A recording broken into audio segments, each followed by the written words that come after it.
Hey everybody, I am Cinnamon Cooney, your Art Sherpa, and today I'm going to show you how you can paint a palm tree in a beautiful tropical beach scene more realistically. So last night, Friday night, we did the easy version. I can't operate my bubbles today. And today we're going to go into the acrylic techniques required to paint a more realistic scene. We're going to talk about these types of tropical skies, some interesting color mixes you might not have thought of before. We're going to work on these fluffy clouds using mop brushes and other blending techniques that you might really enjoy. And I'm going to break down this gorgeous coconut palm tree. Now on the mic is my husband, John. Hey guys. He's going to help me explain this painting in a couple of ways. One, if it's a longer painting, he's gonna give me grief and tease me and keep me energized. He's gonna read your comments. If you have a question during the live show, put that question all in caps. Either the moderators or our community will have the answer for you and be able to share a link or information with you, or perhaps maybe John will see it because that's why we're doing them in caps, and he might ask me in real time during the live show. So this is a very interactive thing. Yes, it is totally live. This isn't one of those streams where it was a class that somebody recorded that they're just, I don't know, streaming under the live system, so it's marked as live. This is actually happening. Who knows? Painting might not work out. You should stay and find out. It is going to work out. And your painting is going to work out at home if you're following along today. Now, if you're like, I like everything about it, but I'm afraid of drawing, check the comments, because in the comments, I have put the traceables for last night and tonight's show are up on our website, TheArtSherpa.com, under the traceables tab. Just search by keyword, what you're looking for, and it should pull up the traceable you were into. Are you ready, Don? I think so. We're going to be here for a long minute, so let's All right. let's get in it. So this here is an 11 by 14 artboard. I've had a pretty good experience with these artboards, and they also store very well. They're not specifically better than canvases. They're just flat. And they don't spring. Sometimes you might prefer that. You may not enjoy the spring of a canvas. It just depends on your own personal painting style. We like to put wishes and intentions and things into our canvases, and I will definitely get a brush and some water so I can put that into the universe. The first one is we're wishing is a vaccine for COVID. Funding for St. Jude, especially during right now when everything is so intense and so many programs are getting cut. We're hoping that funding for St. Jude continues, because I don't know if you guys know this, but they actually do some of our biggest vaccine work in the country. And they make it all open source. So anybody can produce it. Anybody can have that information because they feel like vaccines save a lot of lives. So they are the flu vaccine source. So let's get behind them. Mental health awareness. And this is really important. And I wish this for you, which is mental health awareness, is being aware when things are extra. They're more than what you'd usually expect. Because, hey, we all get sad. We all get a little low. That's a normal part of life. Sometimes sad things happen, and it's okay to feel those feelings. We should not be afraid. But if ever you find that you are not coming back and you are unlike yourself, don't feel silly or weird to ask for help, right? Find somebody you know is going to listen to you and take you seriously. Talk to them about it and ask for help. So I wish for that. Okay, I'm going to take a wet brush and I use watercolor. That moment when you're like, gosh, I hope I use the watercolor. But I did. I use watercolor pencils to help this kind of blend away and become part of the canvas, as you do. If you don't do that, then the words can kind of sometimes bleed through. So not always, but just sometimes. And we don't want that. Let's talk a little bit about the color. So 11 by 14 surface. We have two blues, and it's actually important right now to have two blues. I am missing one of my colors, but this is going to be really weird. I'm going to grab the pouch version of it, the abstract version, because that's what's here. So we got ultramarine blue and phthalo blue and phthalo green. I have three yellows. I have cad yellow, but I also have Naples yellow and our nice Indian yellow. And then I have yellow ochre, titanium white, I have burnt sienna, cad red, Mars black, and I may use a tinting white or a zinc white as the day goes on. But really what we need to do is start putting in the sky. And I want to talk to you a little bit about the sky. Are you ready to hear a little bit about I'm the ready. sky? So the first color I'm going to put out is my phthalo blue. Pretty cool color. It is a very green bias color. So when you add a little white to it, it goes a little turquoise, right? Yeah. Ultramarine is a red bias color. So when you put a little white into it, you kind of almost see a purple cast. These two play very nicely against each other, and I like them very much. I'm going to put out a little burnt sienna, as you do. I don't know that I'll need it, but it's here just in case it comes up. It's a nice graying color. And I will start out with some titanium white. I think I'm going to have to find my zinc white. I thought I put it out here, but I think I then went immediately and put it away. So while I'm looking for that missing color, John can see if you say hi to everybody. Well, I'm your boy. Chat's been hopping over here. Is it a hopping? It is. So I mean, hopping chat. Yeah. I was just scrolling through here, just saying. Well, thank you for everybody. You're over there rummaging for things. So you're slightly distracting me. I'm making sure I have my yellow and my zinc white. You can see the zinc white is kind of, you could do tinting white or mixing white. These are all kind of the same thing. It's a very transparent white. What's the difference there, tinting white and mixing white? Nothing chemical. Chemical difference. But for the properties of mixing paint and painting, they're essentially the same. There are sometimes some chemical differences between mixing white or tinting white. And there even is rarely some chemical properties on zinc white. Rarely. But enough that I read tubes. No. Enough there for that. Margie just sent over some thank you for the wishes and a nice big patron support. So thank you, Margie. On what? And some patron support. Thank you so much, Margie. I appreciate it. Sorry, we just keep talking over each other. You ever have one of those days where you're like, oh, I'm just a little out of step. Don't worry, it won't affect the painting. But it's like I'm just more likely to bump into a door jam kind of a day. A little bumpy. A little bumpy. Now, I'm going to, if you look at the image and you think where the halfway point is, it's below the halfway point that this beach starts. And you've got to give yourself enough room for the beach, and I'm going to use a blue pencil so it disappears. And this is a T-square. This helps me have a straight line. Because if I don't use this, guess what I don't draw? What's that? A straight line. And I barely draw one with it. But what this does is this allows us to work out a sky and a horizon line that is very level, and we need that visually. The other thing that we're going to do is we're going to make a little mark here because our beach kind of comes a little bit at a diagonal, doesn't it? It does. So I'm going to just freehand. And the reason I freehand this line down here is really because water doesn't come in an even controlled method. It comes in as it pleases because it's water. There we go. I'm trying to turn down the iris a little bit on that one so I can see. Well, we're about to get right up into the color, so yeah, it'll be okay. I just want everybody to see where that line was. Where did I put the washi tape? I had new washi tape I put out. That's how I taped this here. And then I put it down somewhere brilliant. Have you ever put something down somewhere brilliant so you can never find it again? Someplace safe. Yeah, someplace super safe. You know what? I'm going to have to just redraw my line. I'm going to take this brush. This brush is a mop. This particular one is called an Ultimate Varnish 1-inch brush, and it's by Silver Brush Company, and I really love this one. It's just got a fantastic head on it. The ferrules can get a little loose, as you can see, but the head of it is just so wonderful that I really like it. I keep a grip of them around. The other weird kind of blending brush that I'm going to be using is the Princeton Round Blender. Now, you can get this style of brush from many makers at many price points. If you're out shopping and you're looking for this, because after you see this, you're going to go, that brush is amazing. I have to have one. What you're really going to be looking for is if it's called a synthetic mop. They do come in other, like this is an Artist Loft version. This is a goat version. I don't really like the goat. And the Artist Loft has some natural hairs you have to wash out. There's also a Princeton that you can easily find. So they're out there. And again, variety of price points. Now, down low, we're going to do an interesting thing.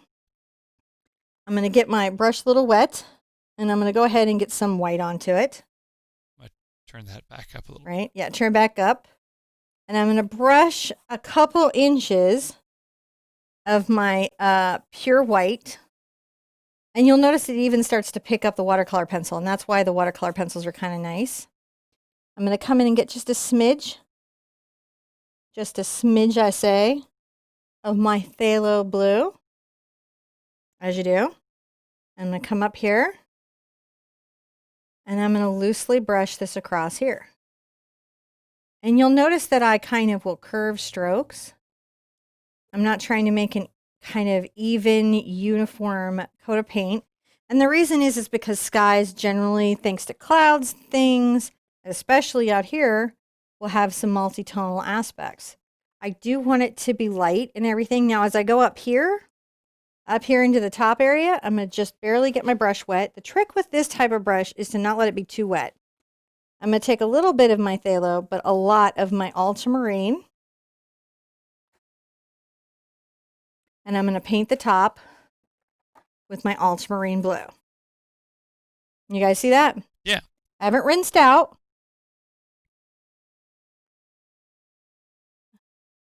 And it's okay to balance it with a little phthalo. But you want these two elements of your sky to be distinctly different. Because when you look at them, especially on these unbelievable clear days at these warm latitudes, the sky actually does this two-tone effect. And all I'm doing here is just blending these out. I'm moving back quickly and making sure that these two parts of the world, and that's your hard part here, are merged together. Because I'm going to be putting some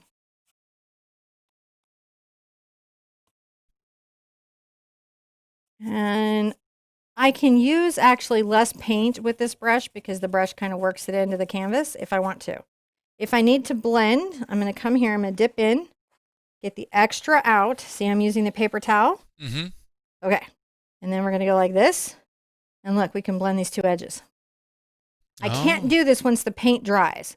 So that's one of the ways that maybe oil and acrylics are a little bit different, is oil will let me spend weeks thinking out this sky. Acrylic gives me minutes. You got to make some quick decisions in acrylic, but mistakes are easy to fix and it all dries in a second. We were just watching a video of somebody who did this really gorgeous oil painting, and she was saying, like, she's like, I'm going to varnish it in 6 months or a year. And I'm like, yeah, that's why I paint acrylic. Because, I mean, it's gorgeous, right? It is. It's gorgeous. But I don't want to wait a year. Yeah, no, I understand. I'm going to add a little more of the white and blue to my brush. And I like to come in and kind of work a second coat. Because why not? Because we're here. We paid for the paint. Why not? Just brushing that back and forth. Isn't that wonderful? What a nice blended sky this is. You know, and then I'm going to come in with some real white, maybe a little bit more water. And let's come along this horizon line and really lighten it up if we need to, which I do.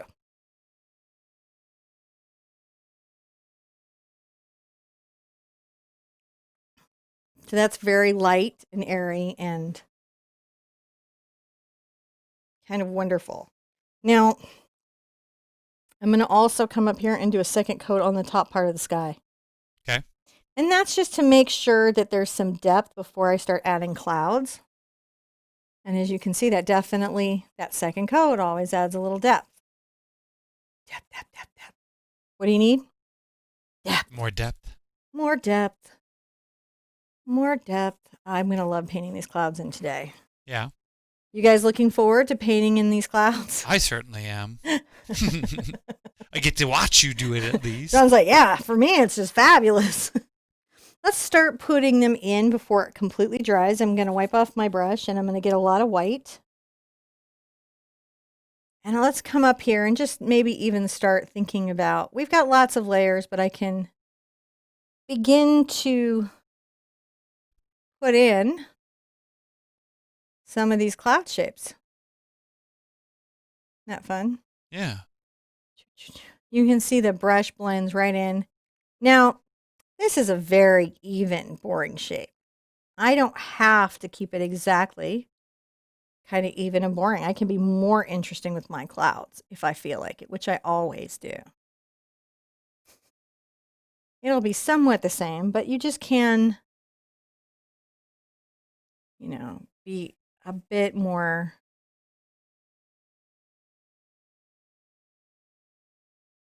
engaged. I'm in here. You loving that? I am. I'm going back and check on some of the what do you call it? The comments here. Wanted to see if I had missed anything. Oh, yeah, I love that because we're going to just be doing this for a second with Are the we? white really through to about here. We're going to be adding this white and letting it blend in. Let's see here.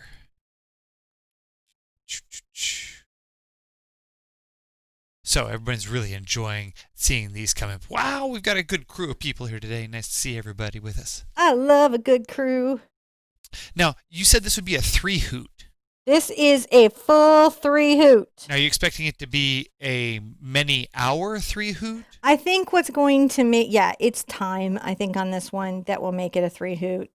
There's a couple weird colors like the tinting white and the yellows. And so that can be a little harder to get. And there's a bit of time and technique. Like you got to have a weird little brush and you've got to have, a couple more yellows. But honestly, I got to say, God is such a strong word. Let's say you could if you're trying to do exactly what I'm doing, but you don't got to do exactly what I'm doing. There's no rule that you have to. No rule. No rule. I'm so appreciative of everybody. I see 2 chats.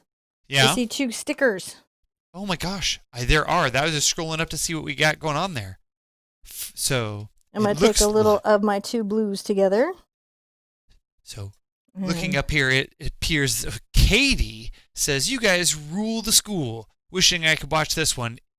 Wishing I could be watching this one. It's gorgeous." I think that she must be at work. Somewhere responsible. So, adulting. If you're out adulting today and watching us on the sly, I'm so sorry you have to adult. I wish you win the lottery. There have been multiple chats where people have been outed at work by each other because they found each other in chat. That's always kind of wild, isn't it? What's great is when a boss gets outed. That's always the very best. And it's like, shh, this is work related. Yes, it's a team building. This is right. Listen, if you want to do this at work, just say it's super, super team building. People have paid me for that before, so I don't know. It's sort of legitimate. Actually, in all straight seriousness, this is team building. And if you can paint with everybody, it really helps create a sense of community and unity in any family, in friend groups, in education groups, and in work groups. Because when y'all paint together and you go through that experience and you see that you're having the same struggles and you see special talent and special expression in other people that maybe you're frustrated with normally, you start to see each other in a new context. So yes, totally, I can sell this. It's team building. So Janae wanted to say happy birthday. Hi, Janae. And thanks for being one of the good ones. So she really appreciates that. I so appreciate that. I do. It's an interesting birthday to be coming up on. I am glad to still be here. Yeah. Glad to still be in it. Me too. I am adding these blues to create that dark layer of blue that you see in your reference. And if you want to grab your own reference and print it out, our website's having a bit of a thing at this time in our lives, but I posted it in the Facebook group, and the traceable is on the website. It's traceworthy. Now I've got this one cut down a little bit so that that's okay. I can. It's a lot. Here's what I'm going to say. You could paint it square. This is a particular picture that will resize well because you have a lot of negative space around it. In other words, and again, I'm thinking about this because I've got to, do this thing for my friend Ian. But like really the subject of this piece is the palm tree, but there's a lot happening in the space around it that gives context to the palm tree. Right? This great delicious, soft, fluffy sky. And it's hard to get these soft, fluffy skies, so it's good to see how anybody would do this if they had to do it, right? Mm-hmm. If you just had to do it, I'm gonna load up some white, and let's create some cloud puffiness in here, as you do. Sometimes you've got to come in and have the brush be somewhat damp to blend it. And that's what I'll say is harder, is keeping that balance of damp. So many things. I mean, of course, though, nowadays, this is not hard. We can't even qualify this as hard. We're all going through such new evaluations of what hard even looks like anymore. Right? Let's put some more turquoise up here in this middle reflection of the cloud, which is from the phthalo blue and our white. More white. More white. Yes, more white. Because the cloud is a bit turquoise and it's still dark, but it's a little lighter than what's underneath it. See how we're doing? Mm-hmm. We're creating that space that's more in the phthalo blue. Clouds sort of reflect the sky around them, so that's one of the first hard things to kind of get going, is that sense of value and what's going on with the colors when they're reflecting. What a soft sky. Okay, so let me ask you a question here from Diane. I Hi, may Diane. have missed, maybe Diana, I'm sorry. So when you make your clouds, do you barely touch the canvas to make them? What's the best hand Very hold for light. clouds? It is very rare that on any cloud technique, you're going to be using a heavy hand or heavy pressure. And that's really just about that clouds tend to be a out of focus, diffused element. They have rare hard edges. And being able to find those hard edges and balance them with the soft edges is key. We're going to get into this brush now. I say, sir. You say. And let's maybe get into some of our zinc. And I'm going to use this wonderful brush to begin to talk about, oh, look at the little puffies, right? Yeah. And I'm going to use zinc predominantly at first. And zinc is wonderful in skies for a few reasons. It's transparent, so it allows the layer to show through underneath, giving you room to continue to build up color and value. When you're looking at clouds, you need to be able to create elements where the edges of them, right? Because where's the light coming from? The light source is up here, which is why your clouds are white on top and shadowed on the bottom.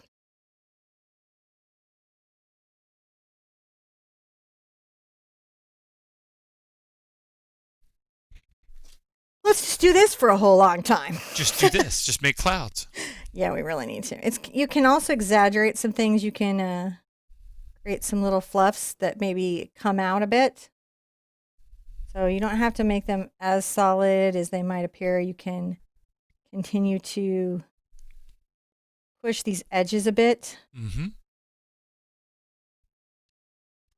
If ever, and you can start to see this come to, if ever you're like, man, I don't know that that's working, guess what you do? You just come right back into your ultramarine.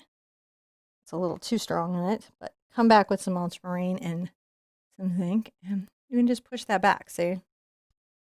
So you're never at a place where you can't address what you're seeing. And we can soften everything we've got going on in here. And that's what we're doing, is we're softening these edges. So move into the center, I'll soften with more of my...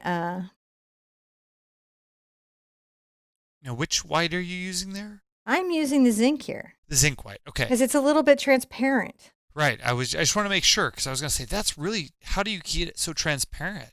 That is how you do it. And in fact, it was the combo of lead white and zinc white that really made most of the paintings that you guys probably are excited about, that made you kind of think you'd like to paint someday. That those two whites were really pivotal. And in fact, artists almost refused to give up their lead white. Even when it was explained to them, it was killing them. I took some phthalo blue and I'm back into my zinc. So it was really wonderful when we got titanium white. It gave us some really strong clear whites Well, without, the death. well, I have to say So that I have to say, it's the making the lead paint that's super dangerous. The painting with it, if you can just keep it on the edge of your brush, is not so bad. I have to say that lead white is super white. It is super vivid and reflective, and there's a reason that it was awesome sauce. It's awesome sauce. It's like It really is. I'm learning a lot about the various kinds of pigments out there, and like, why different kinds of blacks, for example, like lamp black versus bone black versus carbon black, and what those are different. I mean, like, and carbon black and bone black are technically kind of supposed to be the same thing, but vine black and bone black are different, but they're both carbon black. I know. It's crazy, isn't it? Well, it's because the underlying color contamination. You are having a blast learning how to make paint. Well, it's math. It's like, it's like, He comes up, he's like, it's like high school chemistry. it really is. It's a lot like high school chemistry. So he's having a good time. He's out in the yard finding natural things. Dude, and when you discover that pigment is everywhere, you just have to understand how to harvest and extract it. It's pretty cool. That's kind of a wonderful statement, isn't it? Pigment is everywhere. It really is. It's all around us. So you can see this beautiful distant cloud really coming together, can't you? I can. Guess what? Like everything else on your canvas, the cloud will become the cloud in about the last 20% of cloud. I'm going to bring some of this down here in that kind of updraft way that one might have. Just talking about these things. Being patient and being able to be subtle is a good thing. Being patient and being subtle. Okay. Man. Look, nobody's accusing me of that. I get by the grace of the loved one, my loved ones forgiving me for being who I am. You're very patient. So I'm patient about some things. Anybody can be impatient. I can be impatient. I try to be patient. Subtle. I make it a goal. I fail sometimes. I succeed others. Subtle, says the girl with purple hair. Oh my gosh. Well, as we just recently learned on my Facebook, purple hair is like my whole problem. Who knew? Maybe it is. Maybe people are like, that hair. I'm going to click. Actually, I do every once in a while. Most people are very cool about the hair. They don't really care what hair color their art teacher has. It's strangely not important to them. But sometimes on occasion it will be important, and it's always some of my funniest comments. I have to let you guys know. And it's always fine when you come and defend me, but never worry about me. I'm doing fine. I don't mind. When they say the crazy things, I don't. I'm like, okay. Well, don't dye your hair that color then. I feel so strongly about it. I would advise against it.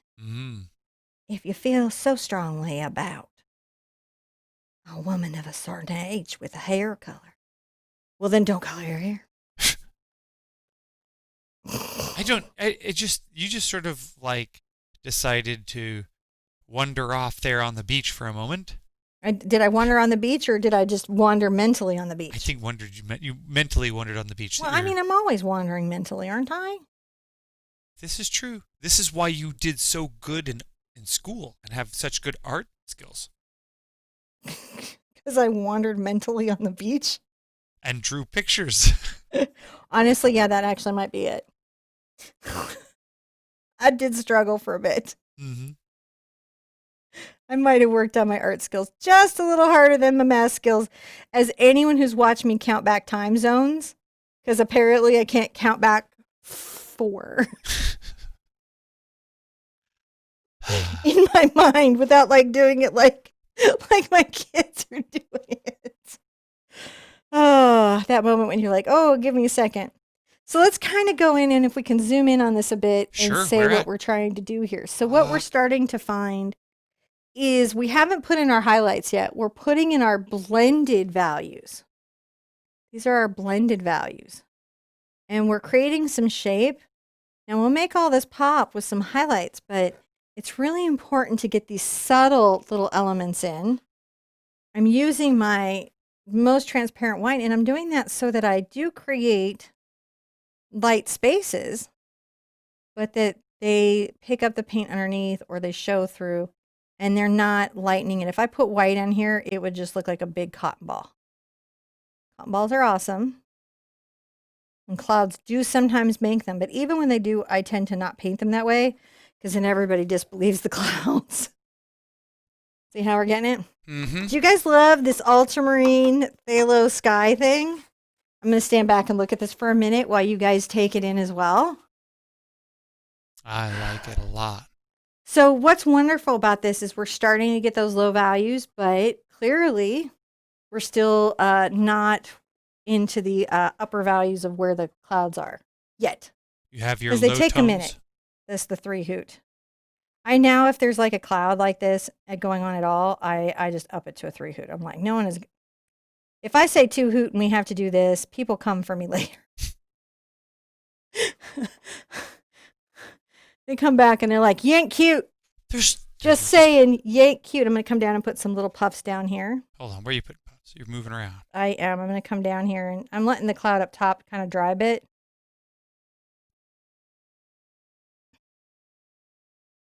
Now, which brush are you using? This is the number 12 Princeton Select Round Blender. Okay. So my cloud brushes are very stiff. They are domed scumbler. Mm-hmm. And it does some really wonderful stuff. Wonderful stuff. But sometimes you want something that's soft and blends. So it's really about where you're at with what you're wanting out of your brush.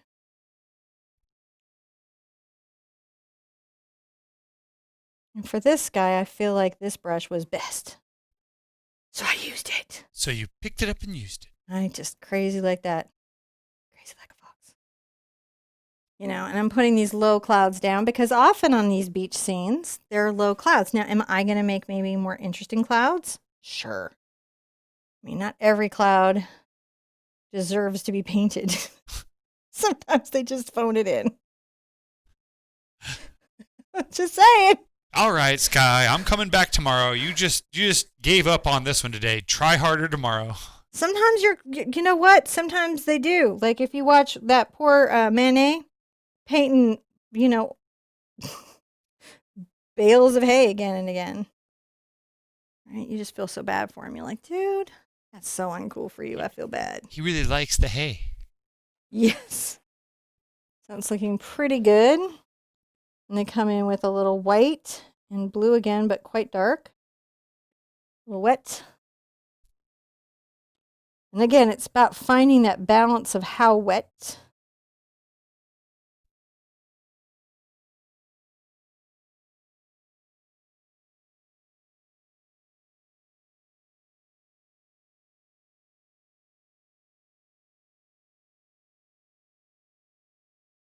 Sometimes it's about exaggerating these little spaces. Have fun, exaggerate. You know, in life, you should speak as authentically as you can. But in art, you're totally allowed to exaggerate as much as you want.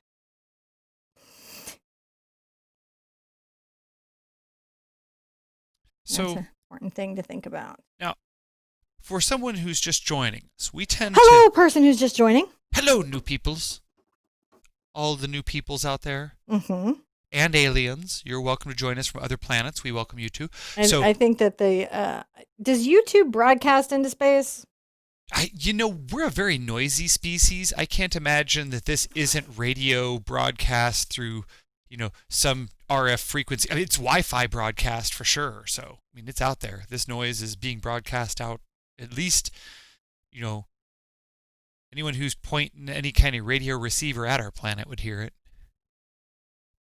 So anyway, there was something. I got distracted. There was something that was going to be said. Oh yeah, if you're new here to this planet Earth, and you're just seeing the Art Sherpa for the first time, we crazy. So you're just seeing the Art Sherpa, and you're going, oh, "This is so cool! I may want to paint, but I don't understand. What's the difference between a 1 hoot, a 2 hoot, and a 3 hoot? Because I've never hooted. You've never hooted? So what's a hoot? A hoot is my soft way of talking about difficulties. And I rate everything I do, I try to focus for beginners. Mm-hmm. Little circular motions here. See me pushing it up. I don't, we're not fast forwarding through this. We're explaining the techniques as they happen, the materials. We are definitely explaining it for beginners. But not every beginner is at the same stage of beginner, right? Like sometimes you're at the beginner, like I haven't touched a brush since high school and I'm not entirely sure what edge the paint goes on. That's your 1 hoot level, right? And so you come Friday night, it's 7 p.m. Eastern, and we will give you a 1 hoot thing and you paint with us for a while. On Saturdays, we kick it up to 2 and 3 hoot, which are just more layers, more time, more techniques, sometimes more colors on the palette. Like a weird color like zinc or tinting white. Something you might not necessarily have, like Naples yellow. Naples yellow light, PY53 is Don't thing. you get going on those weird colors. Right? It's a thing. So that's why we raise that difficulty. If you've got to go out and buy more equipment or you need to know more techniques, it's just my way of kind of helping you manage your expectations about how difficult a painting might be. I'm going to start taking some of my tinting white and my titanium white together.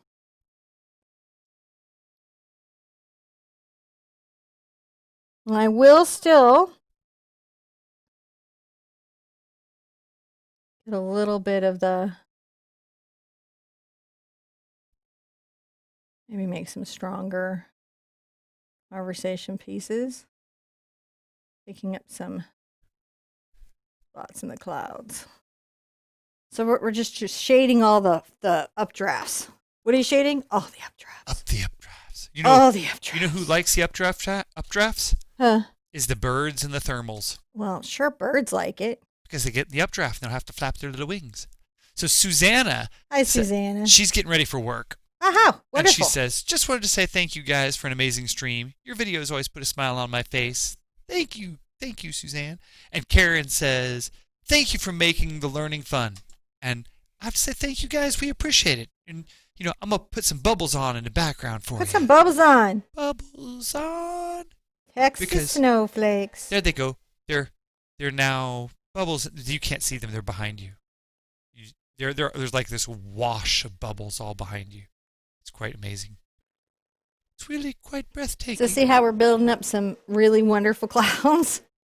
Are we having fun with them? I love the clouds. By the way, everybody's super loving the clouds. They think they look phenomenal. When you slow down, sometimes the temptation is to want to technique a cloud.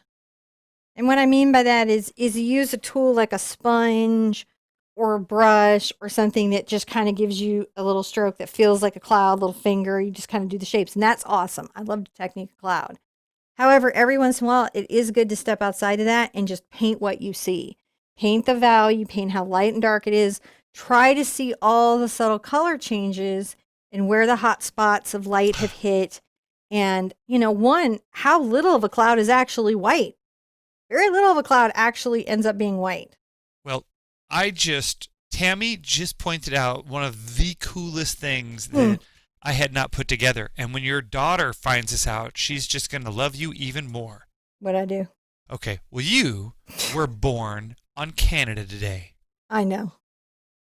That I did know. I know because we lived in Canada for a little while and I had a friend there. I had a friend because I'm me.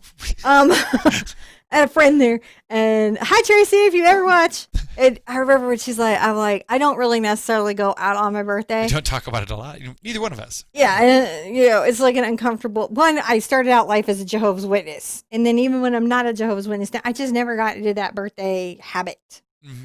So, and now it's at a stage of my life where I'm not sure how I feel about each birthday. Like, it's kind of comme ci, comme ça, right? So, we're sitting there and she's like, oh, how's it going? And I'm like, oh, my birthday is on the 1st. And she's like, Canada Day! That's the coolest thing ever! It's Canada Day! And I was like, it was the first time I was like, oh, my birthday's kind of cool. Well, it is. Because usually it just interferes with the 4th of July, I think that Canadians may feel that the 4th of July interferes with Canada Day. Well, I mean, I'm there with y'all if that's your experience. If your experience is that it does, for sure, I get it. Because, like, woof, I'm just making a little, trying to create a little bridge blend here for some areas. What I'm looking for is sharp spaces that shouldn't be sharp. I'm coming in with a half tone of the phthalo blue, a little ultramarine, and turquoise. Just making sure that while I do have this nice deep value, I don't have too hard of edges. That's what I'm trying to avoid is hard edges. So if you see me get fussy with something, that's why I'm fussy. Let's put on some frosting. Now, frosting is when I get into the titanium white. I'm going to load up here again. And let's find some spots. I'm going to zoom into your frosting. To highlight, it's just pure titanium white. And I'm just finding some spots. Oh, yeah, that really just makes that pop out. But I got to leave shadows, right? Do you? Yeah. And that I can gives always that come contrast. in and soften anything if I need to. Just by dampening the brush. And I'm going to come in and get this wet. One of the things you'll notice is after white's been out a minute, it starts to gum up. And if I need to do something really soft, sometimes what I'll do is I will take this and those of you who've been doing the Red Queen with me on Patreon, not Patreon. No. Patron. Because we have a patronage, but we're not on Patreon.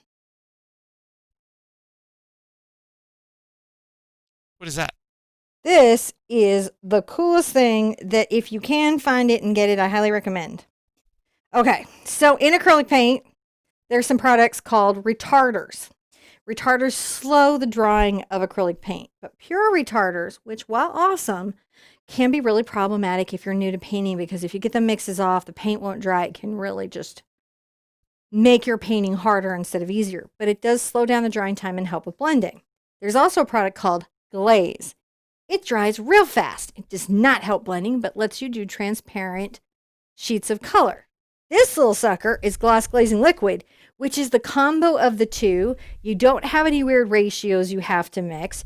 You don't have any problems that all the other products have.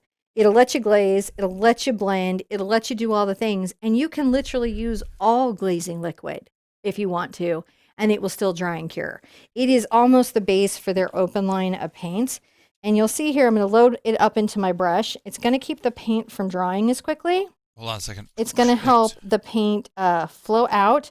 If any of you are Donna Dewberry fans, it'll remind you a little bit of floating liquid. It is not, but it'll remind you a bit of it. And it's going to let me put out some nice bright whites.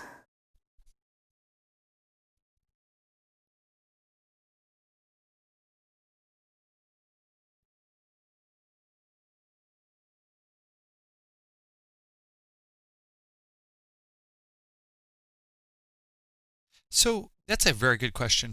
Cheryl's asking, how if you have that glazing medium and you open it up, how long is it good, or how long will it go bad once you open it? I've never had it go bad, so I mean I've never seen it go bad on me. And here's what: doesn't mean you did something wrong if yours did, but if you ever have a product by Golden do anything that is at all weird or strange, they have a 1-800 number you can call, and a real paint technician will talk to you. It's really amazing, and even if you come up with something that stumps them, they love that because then they look it up. They actually have the chemist there who let's test it and see if we can duplicate your problem. You know, and if it's on their end, they will absolutely replace their product. They are about it. You know, one of the good things about having a really good old-fashioned mechanical keyboard, is that they work really well. You get a positive click when you type. Downside is make a lot of noise when you're broadcasting. They do, but that's okay. So what I was saying there, I was trying to say thank you to all the guys out there and gals, guys and gals, and raccoons and foxes and aliens and squid and all the other And creatures. Zers. And yeah, that's I don't. I So, just learned about Zers. Zers. Zers. That's a new pronoun. It is, and I'm so about it. I'm up for that. I'm up for all that stuff. Yeah, no. For me personally, I'm not telling anybody else how to live. I'm just saying, for me personally, I'm just up for it. I am too. So, wherever you find yourself, I say thank you to all of our patrons who are supporting us. We love you. We really appreciate it. And to Dana, who just sent us the cutest little foxy drawing. Thank you, Dana. Thank you. And the segue that I was stumbling through. Ooh, look, yeah, I was wondering where you're going. So, Karen, thank you for making the learning fun. She says thank you for making the learning fun, and I appreciate that. So happy to. So, I wanted to say thank you to all our patrons, and our moderators have dropped the link there to our patron site on our website where you can find out about that. And if you'd like to do endlessly long, large paintings with me that never come to an end, where I move a nose up and down to the side, to the right, all the different directions you can move a nose across a face. And actually what it is we're just doing a big portrait, and it's just complicated, and the skin tones are difficult, and, we're just working out those portrait skills. Takes a minute. We're doing one of those, because I thought it'd be a good idea to do like one of these 40-hour paintings. Because I was like, you know what no one offers on a patronage? 40-hour painting. You know why they don't offer it on a patronage? Huh. Same reason, 40-hour painting. I don't at all mind doing a 40-hour painting, but it can be a lot for students. However, I think I'll let the patrons tell you if they're enjoying it, because I think there's a benefit to it. I won't sit there and say it's worth. I will let them just. Is there anyone in here who does the Red Queen? You can be like, yeah, it was worth it, or like, oh my gosh, it's so funny. I'm just trying to help her out, and I sometimes sit there for that. I don't know what your experience is. I don't want to tell you what your experience is. There's just too much of that going on, isn't there? People telling each other what their experience is, and I don't want to do it. I don't know. It's fun for me though. I very much enjoy doing it and sharing it. So you can see I'm taking this much more powerful titanium white and catching elements in the clouds to pull them out. Did you even know you could do that? No. You did. You've been here a minute. You're not new. Don't act like you're all new. You've been here every minute of the 5 years I've been here. At this point, you know enough about art to make paint. Stop and process that for a while. That's how much you've grabbed. See what happens when you date a girl and then she makes you follow her to art class? Maid?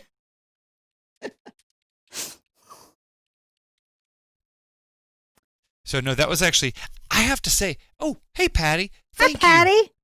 Oh, she says, I love the patron paintings, and there's Birdie. Oh, yeah.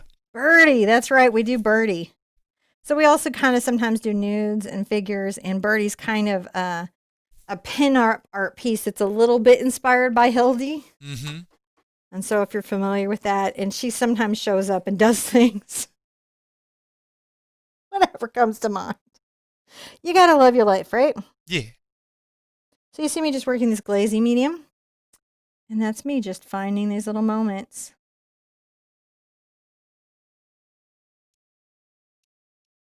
This could be a birdie beach. This actually would be a perfect birdie beach. Here's what I'm going to do, guys. I don't know when and I don't know how, but I'm going to take this painting and add birdie to it in the patronage. That would be cool. That would be a totally, like when we just can't take the red fox girl anymore. I will throw birdie in. Yeah.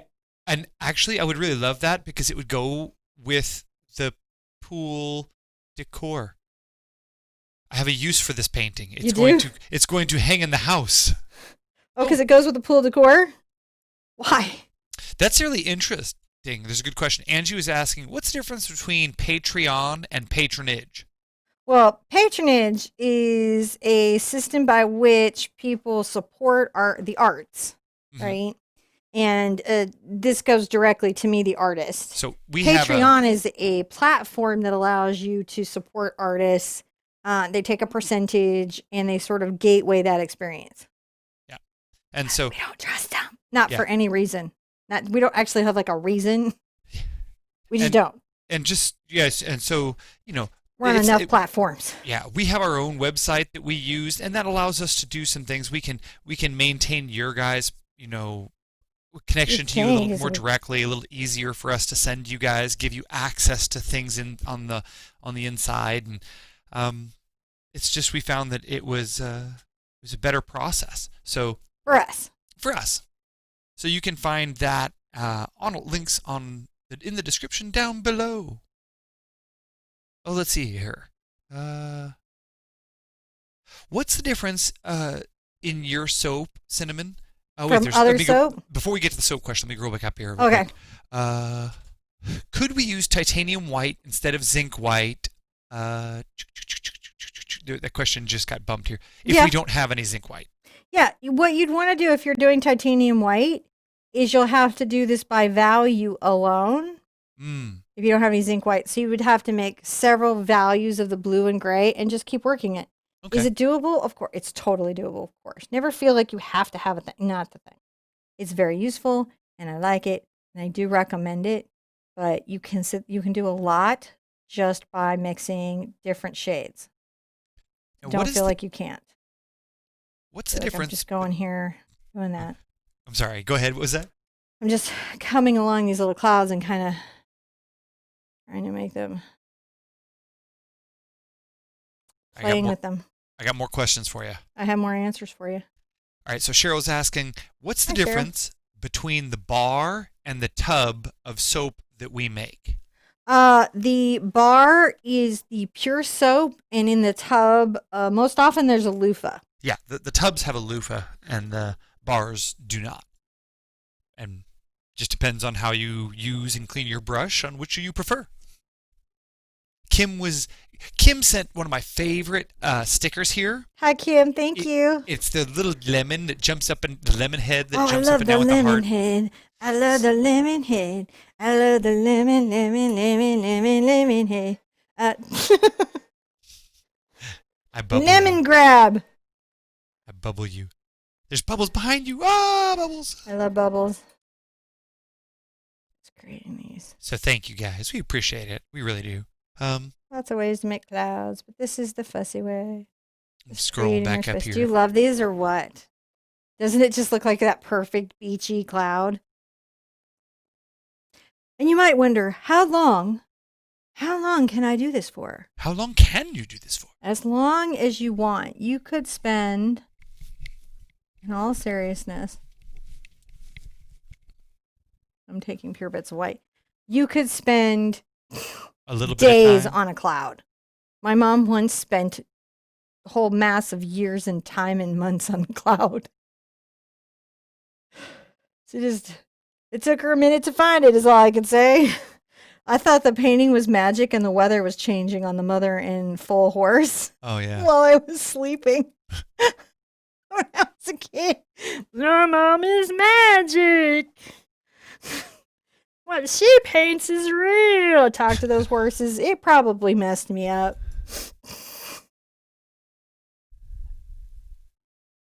In a good way. Because look now. I'm an adult.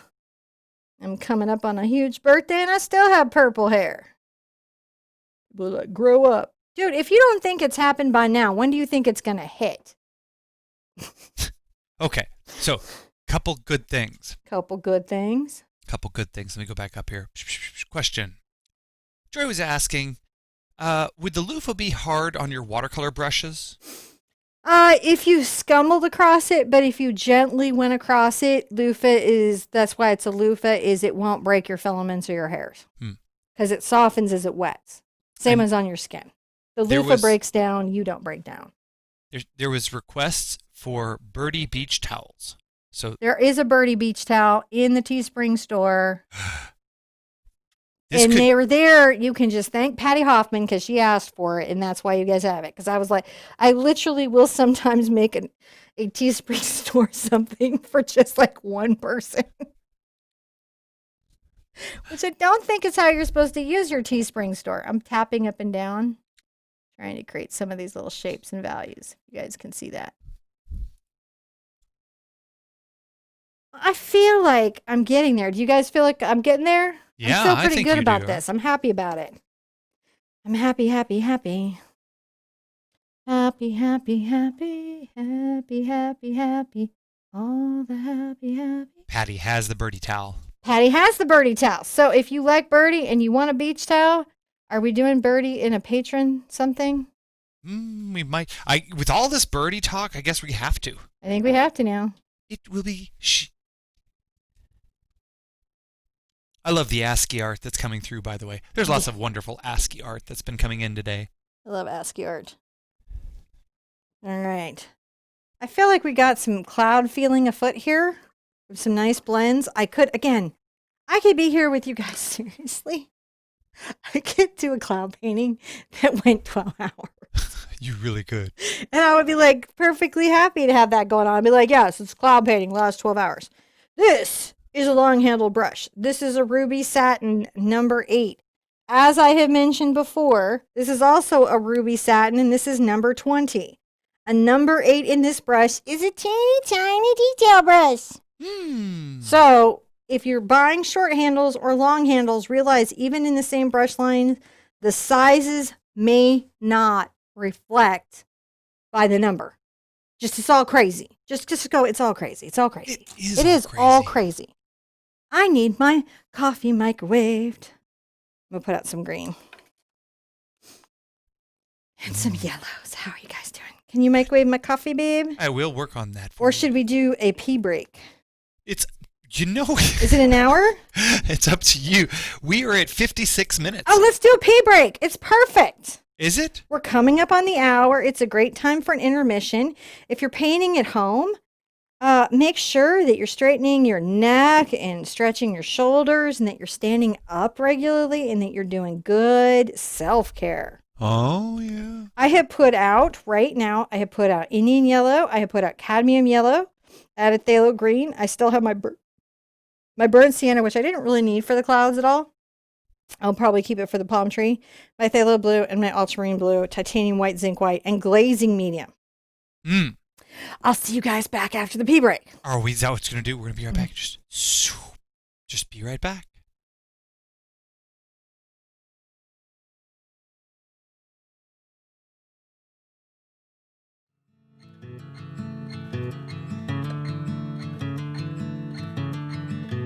White sand, blue bay,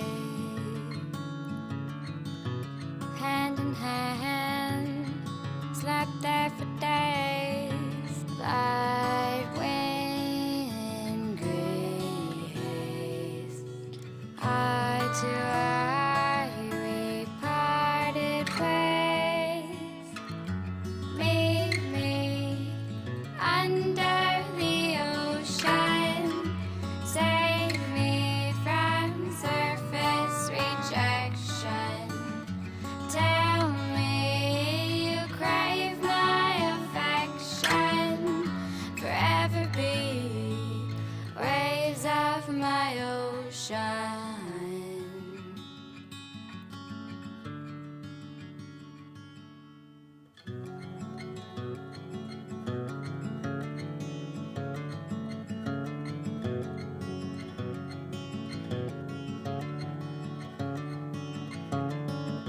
Soft stepped hard shells, shallow whispers in deep swells. Help me catch my breath, we're getting higher. Imagining your face, you're my desire. Meet me under the ocean. Save me from surface rejection. Tell me you crave my affection. Forever be waves of my ocean.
white sand, blue bay,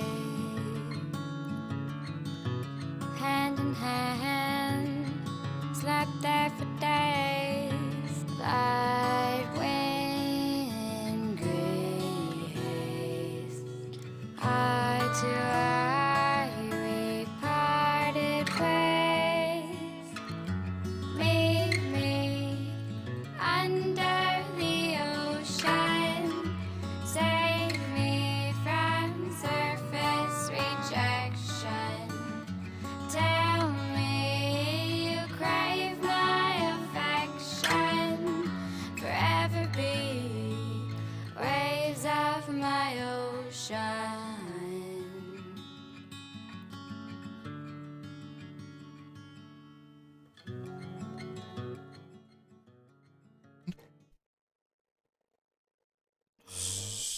We need to rewind that a little bit. Hello, we're back. Was that funny? I don't know. Was that the thing? That was the thing, I guess. Well, that was wonderful, dear. Thank you. We're back. We're back. I'm still sipping my coffee. I'm finding my center. I'm going to look at my piece. This is a good time. Did you stand up and look at your piece? If you, for some reason, can't stand up and look at your piece, take a picture with your cell phone. That'll help you get back from it virtually. Virtually. Lots of ways to do a thing. Look at it in the mirror. Lots of ways. So just know even when I'm like, stand up and walk across the room and look at a piece, I'm not like assuming that everyone's like, you might be like, I'm at work. It's working. I'm working. Yeah. I'll walk all around this place. They're going to know what I'm up to. Okay. So when you look at this water, you'll see some very light, almost yellow-green colors. You'll see some reflective, almost of that sky kind of ultramarine, and you'll see some phthalo turquoise. So we're going to play with that a bit. And then right here at the edge, you're going to see a little bit of the sand color and the green color. A lot of ways to get there. I think the best way to get there to start is I'm going to make a little sand color, I think. So let's put out a bit of our yellow ochre. So many yellows in this painting. What's going on? And I'm going to also put out a little bit of Mars black. Probably more than I need. I'll take a little of my burnt sienna into my yellow ochre and a smidge. Well, it's just about finding a grade kind of yellow color, and then I'm going to add white to it. Look at us get there. I think we're getting some nice sand colors, aren't we? Yeah. So we'll start here.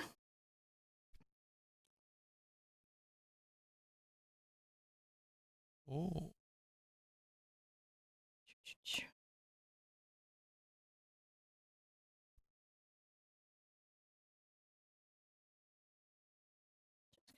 Put it out.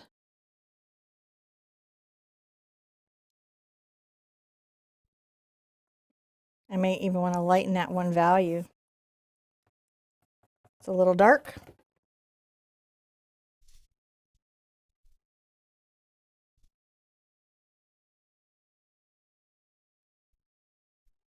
I'm going to come back further than I need it for my water line.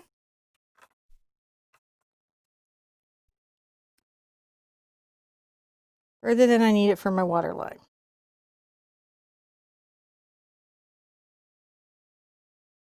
Adding white just to make sure that where the water line is, the sand is quite light. We have to really lighten it up quite a lot. This is probably actually the shadow color of the sand. Shadow but it's color. okay because there under the water, it's almost that color. Rinse it out. Now I'm going to begin with a little phthalo turquoise, which is phthalo green and phthalo blue. And this is quite dark, so I'll take it through in its pure form. Now I still have my wonderful line from the horizon, so I think I can freehand this. Let's see how I do. My goal is to keep it as level as possible.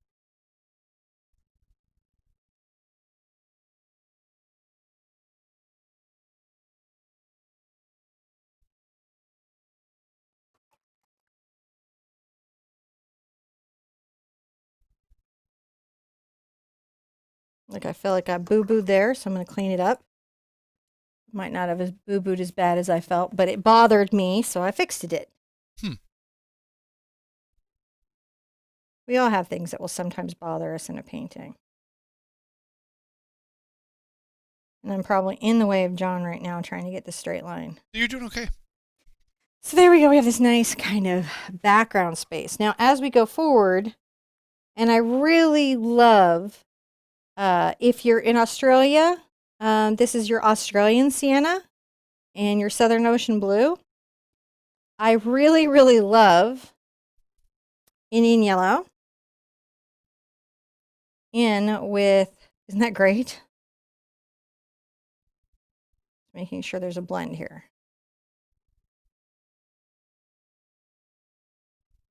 With the ocean colors, because it really captures it.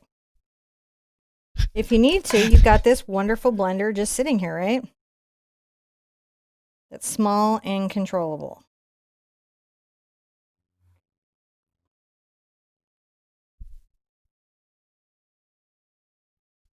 Coming back with some pure white. Just lighten it.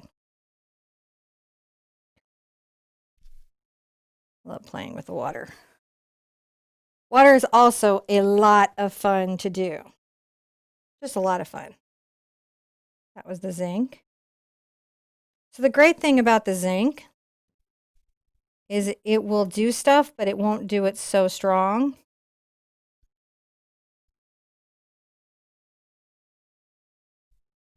And I'm just going back and forth.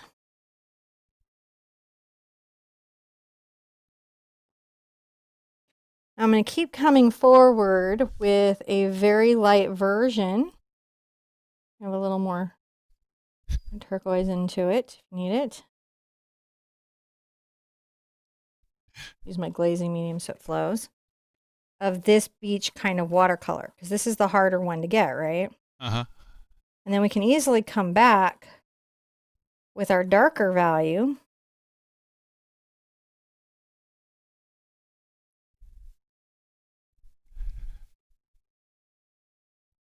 Just getting all my stuff to blend that out.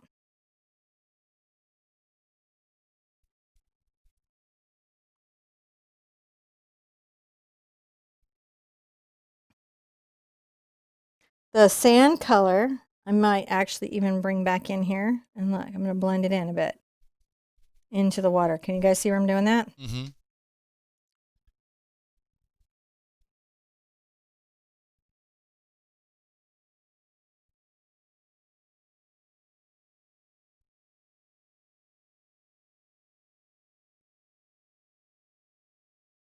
The nice kind of glazy medium. And I'll come forward on my sand a bit too. And making it seem like maybe the water pulled forward a bit. Mm-hmm.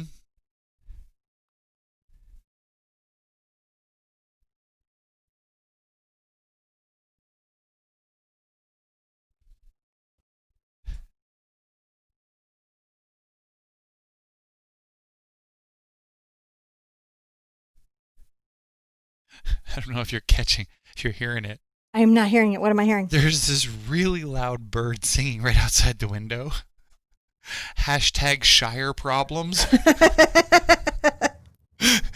You come from Mordor and you're used to the world attacking you. You come to the Shire and there's birds singing out your window too loudly. It's like, be quiet, birds. We're recording. Birds, so inconsiderate.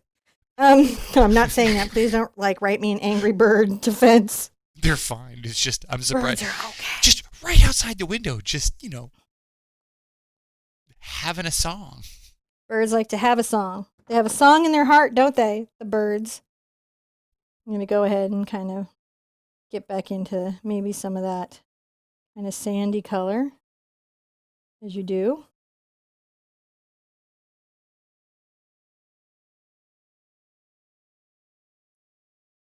So nice to use the glazing medium because it prevents stuff from really, really drying out on you too soon. So I'm bringing the light sand color right up to this water's edge. Can you guys see that? Yeah. And that's going to help it look like the dark sand because the sand around it is lighter. Now we're going to take that light color through everything. See how light that is? Oh, yeah. Because it's not a beige sandy beach. That's not what we say, is it? No.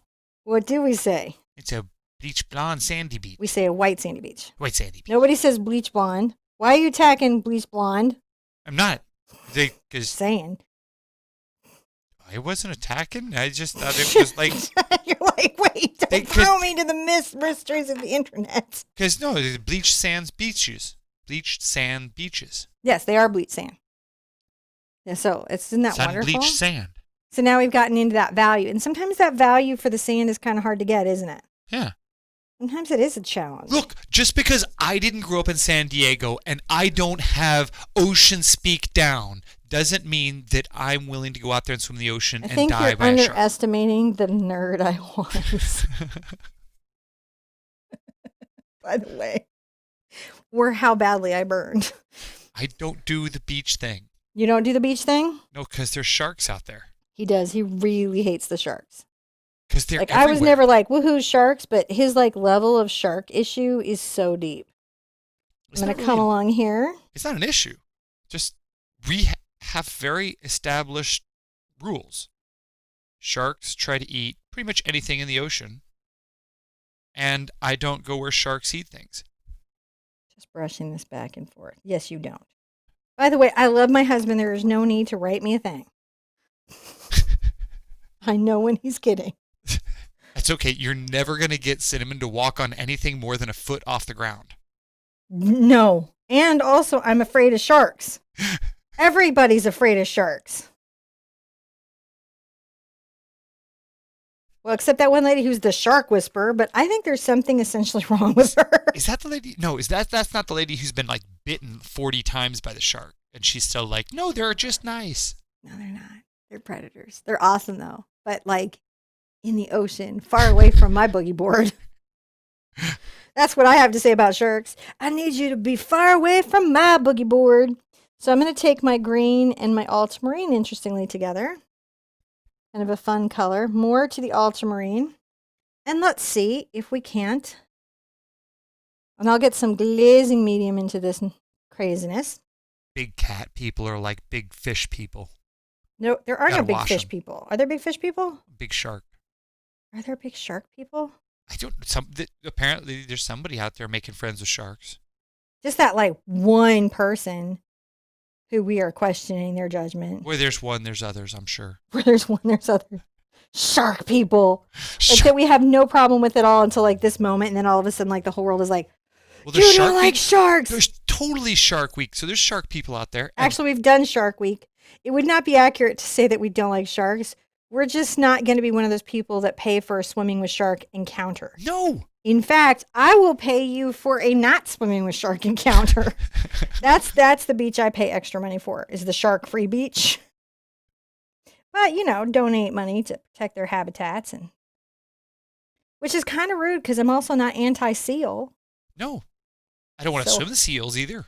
You don't want to swim with seals either. Or walruses. So I'm taking that color to be a dark value through the water. Pretty much, there's nothing bigger than me that I am interested in swimming with. No? No. No? No, because that's just not what you're up to today? That's Darwinism. That's just, come on. It's bigger than you and swims better than you, and you're getting in the ocean with it? Apparently. What are you thinking?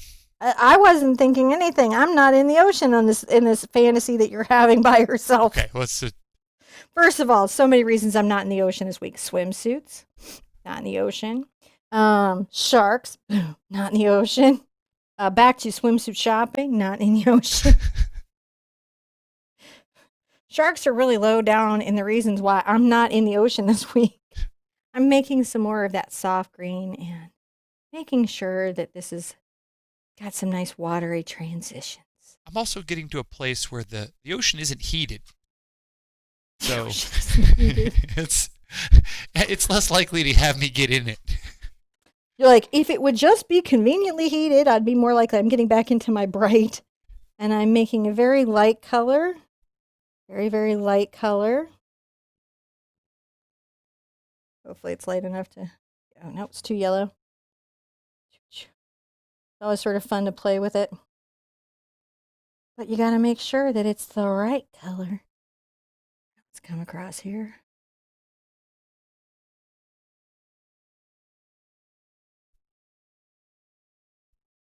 Just bringing that back and forth.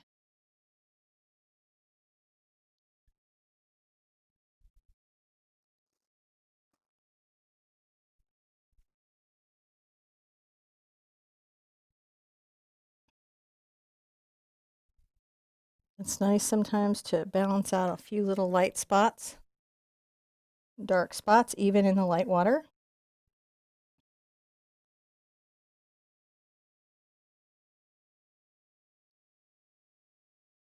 This ocean's turned out pretty good. Yeah, it's nice. Looks friendly. Sailable. It's so deceiving. It looks friendly. She's going to put a little shark fin in there. Dun. I'm not. So we're cool. We're groovy. I'm just going to load up some ultramarine. What you may not know is when Cinnamon was growing up, she saw Jaws for the first time. When I was 5. And could not walk on blue carpet, which you wouldn't think is a problem unless... Your grandma Betty had blue carpet because it was Havasu? And that's right. So, I mean, I remember walking on the baseboards of my grandma's house because the floor was lava. But I can't imagine having blue carpet and actually feeling my like grandma sharks definitely get called you. my parents a little bit irked. Like, what have you done to this child? You're taking ultramarine, just kind of give that sense of the deep blue that's out there in the center, which is really probably reefs, is what you're looking at out here. It's probably the reefs, which hopefully have not been bleached. Cheryl's like, you have a better chance of being attacked by a bear than a shark. And this is true. Well, weirdly, we've almost been attacked by a bear and a shark. Look, the bear wasn't going to attack me. He could have, though. We were close to him. He could have changed his mind. That bear could have done whatever that bear wanted. The only reason we are here is because the bear didn't want to cross the forest. That's correct. The meadow. He was like, I would get you and take your sandwich, but yeah. I am far. That hiker is closer to me. I'll run him down. Yeah, there was 200 yards between the bear and me and 100 yards between the car and me. So there was no way I was going to close the distance between the car and me before the bear got to me. No, plus he's with me, so extra slow wife. So we just hung out there. I am not one of the characters that survives Jurassic Park. I tell you that right now. Bear made the sniffy nose and made the you smell bad face. Kind of stood up and walked away, and we said, "Yeah, we're just gonna down in the show. We're gonna do this." I did. I almost just fell down in the show. You did not. I did. I lost my balance and started going backwards. I feel pretty good about that, guys. That's a nice little beach, like you have, and you know you do. Now, the sand is yellow ochre. And a little bit of burnt sienna. That happened to us up in Canada when we were living in Canada. Yeah, the bear. That was very interesting. I learned a lot about bears. My first encounter was the bear. It was around 5:30 in the morning. Walked out to my car, saw this giant steamy river. 2 seconds on that. So I took yellow ochre, burnt sienna, Mars black, a little titanium white, and I'm creating the shadow color for the sand. Okay, back to your bear story. No, it's okay. It's a good story. It's a good story. I just have to decide if I want to. I want to do these shadows. I don't know how I want to do my shadows. You switched brush. I did. I might switch brushes. I want shadows, but I want them to be minor and soft and okay, and so I don't want it to be too. So I'm going to use this blending brush to see if that'll get me there.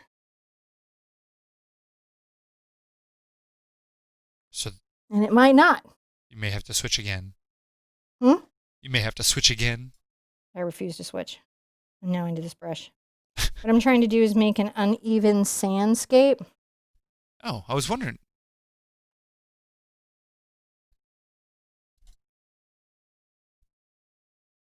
You're right.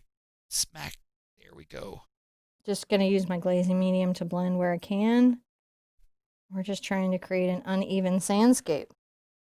Easiest thing about this whole painting is going to be the palm tree. It's going to like go in. The palm trees, you're going to be like, dude, next time just teach the lesson to the palm tree. I don't need to. The rest of this is crazy. Stop it. You're just wearing me out. Stop it.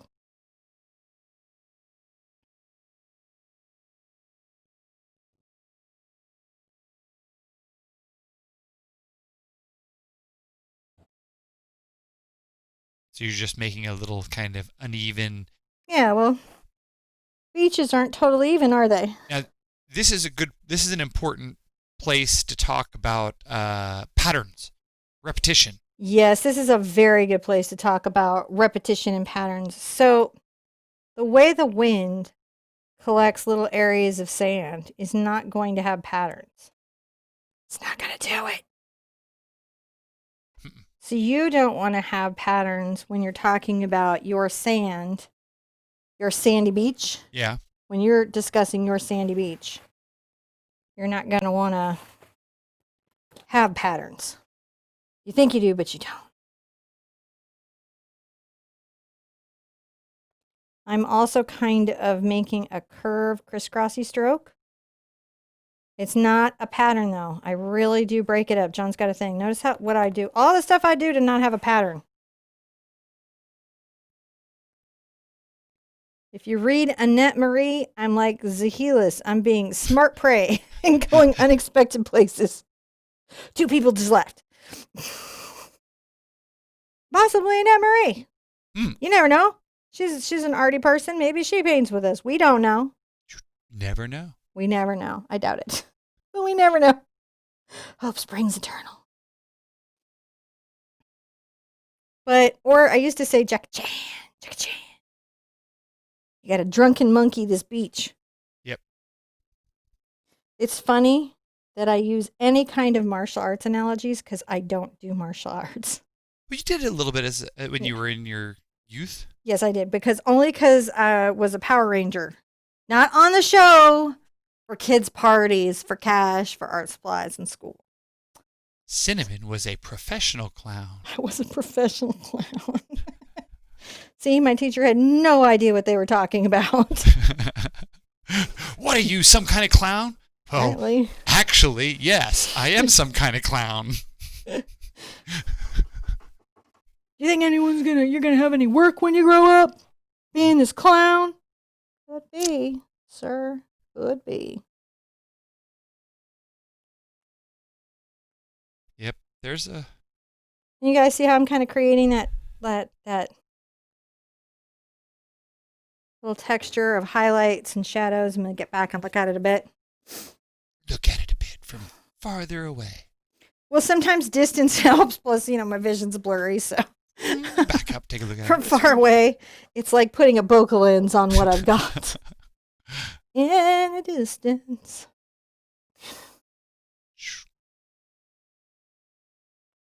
On you what? I needed to paint this week. It's a big painting. It is a big painting. But it's a worthwhile painting because look, we painted a light painting last night that was an hour and it was a beautiful tropical scene and that's wonderful. But this type of subject matter, right, takes a minute and that's okay. Okay, so you had me so thrown. What? With this painting today. Why? Well, because I'm grabbing zinc white and just kind of coming through here. When I came out, you said we were doing a palm tree. Uh-huh. And I was like, man, I feel like we just did a palm tree. John, did I not explain the new segment to you? Oh, well, you did, but and then I came out here and I saw the other palm tree out, and I went and I looked in the control panel and I couldn't find the new video. All I could find was the old one of it, and I'm having a little hemorrhage going, we just did this. How could we be doing it again? And then I found this painting. I was like, oh, okay. This is why. And we've never painted this on the channel. No. We haven't done this beach. It's time consuming and a lot of times people don't do it, but honestly, I mean, isn't that basically your vacation? Everybody's vacation. I'm grabbing some, so I'm going to use up some of my. The wonderful thing about this ink white is I can keep layering it here and it will keep giving texture to the beach. Mm. But then I'm going to have to dry. Oh, yeah. I am not putting weird little signs out there.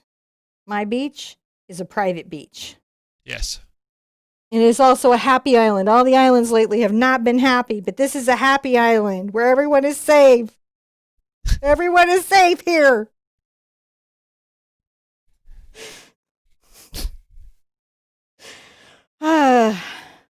Maybe as all these people get arrested and they go to jail for their misuse of islands, we can pick up an island on the cheap. This is the Lost Island, I think. We'll make it like a Sherpa island. On Sherpa Island, you're safe. There will never be a Netflix documentary about it.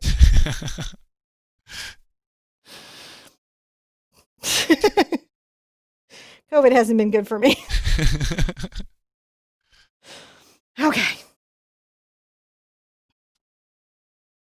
I feel pretty good about this. This turned out nice. So this would be good right here. You can frame this. Just a perfect little You could beach, just right? leave it. Yeah, you could just be Okay. done. No tree. Just done.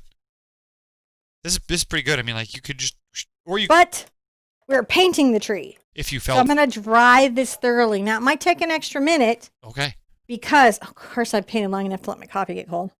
okay. Lukewarm. I'll finish after we're done. Because now that we're at the tree, we're nearly done. Yeah. So, while she's doing that, I'll say, yeah, that's don't forget to check out the description, the links, check out the description down below for links on where you can find reference materials and all the stuff that we've got going on, along with the information you'll need for the video. There's the colors, the materials we've used, all that kind of stuff. Of course, don't forget to make sure you don't use heat when you're drying your surface, because you can't have the heat stuff messing up your really good paintings. So, and we'll just want to make sure to mention that in there. Also, don't forget to check our schedule. We got a lot of really cool stuff coming up here. A lot of new things happening. A lot of changes to the website happening. A lot of new support for our patronage. If you're one of our patron members, definitely keep an eye on your dashboard and the changes to the website, because a lot of those are driven with you guys in mind. So let's see here. Cinnamon shifted gears on her little what did I push? I pushed a button. So hold on, you guys. Just do. I am trying to figure out how to make my button pushing thing go, because Cinnamon's not. She turned her. Anyway, thank you guys for joining us. I just do want to say that it's been really nice having a big old crowd of you guys out here chatting with me. I've been watching the. Oh, there she is. She's back. You there? What'd you think? Hold on. You're Cinnamon? Bad birdie to the There you are. beach. Okay. Right? I realized, so I could have her do the obvious thing, which is hanging from the palm tree getting a coconut, which would be super funny. Uh-huh. Right? And her crazy bikini. However, I think what I'm going to have her do is be running, booking it out the beach, for dear life, with chips, coming out behind her and a bunch of angry seagulls. Because that's more like my life. Just warning you now. So this Tracy Clark says, Cinnamon, this transported me. Thank you. And then Diana Fuqua says, I swam with stingrays in the Caribbean. I even held one. How about that, John? Oh. How about them apples, John? Okay, you know what I think is amazing? What? Is Giselle said, I didn't know I couldn't use heat, and I've always used heat, and the paint dries faster. The paint will dry. Uh-huh. It will pull moisture and air out. And the only time it's a problem is if you have paint that is super sensitive to color shift. We've demonstrated it happening a couple of times. I mean, and again, as acrylic dries, it's going to darken, but some paints are super sensitive to it. And John is very concerned that your paint could be that paint. It's an urgent message I get out, because I'm reminded It's his constantly. message. It's the I'm message I going was to get given. some paint on my number 4 catstone. And I'm going to plant a tree. Uh-oh. So the tree is going to come up to about this range of my canvas. It's going to kind of come down.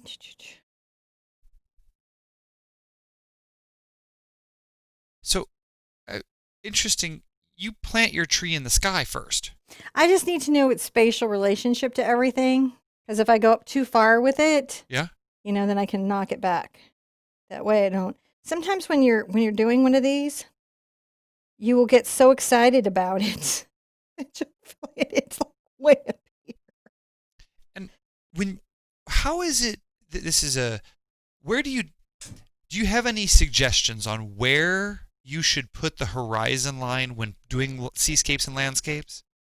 Well, it really depends on where your view is. It's where the viewer is. There's actually some kind of landscape philosophy around that. So if you're up on a high view, right, and you're looking down, that can drop the horizon line. But if you're laying low, that can raise the horizon line.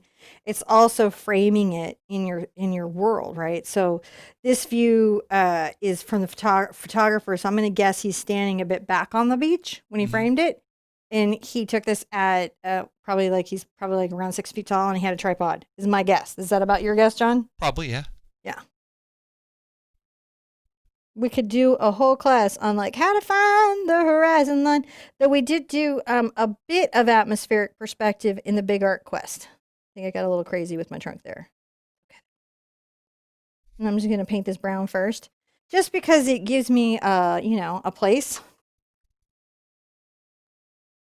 I'm going to be lightening it up and changing it. It's not dissimilar, have you noticed, from the color of the sandy beach? Mm-hmm. The sandy beach. And isn't it interesting that the shadow is coming over this way?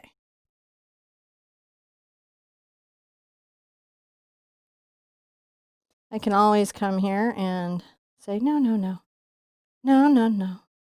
No, no, no, no, no. No, no, no. See? I don't have to put up with anything on the tree that I don't want to. Now we're going to kind of also place some palm fronds. I'll take a little of my green and brown together. And I've got a kind of a nice little one that comes out here and down. And he's got a little friend.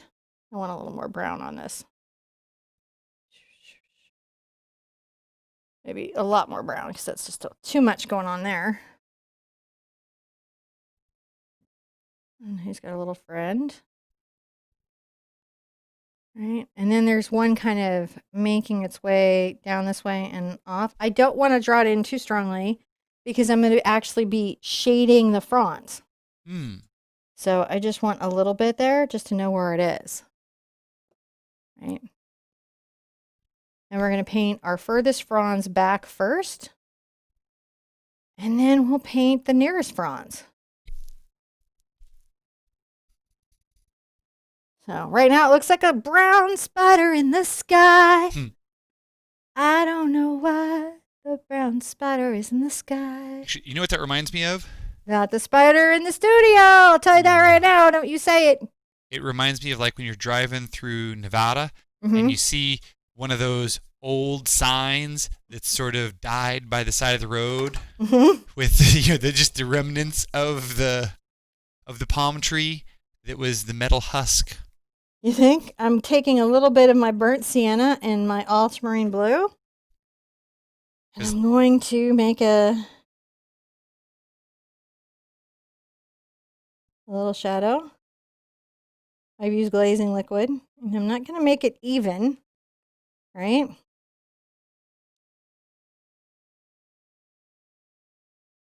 Because it's across a bumpy beach, right?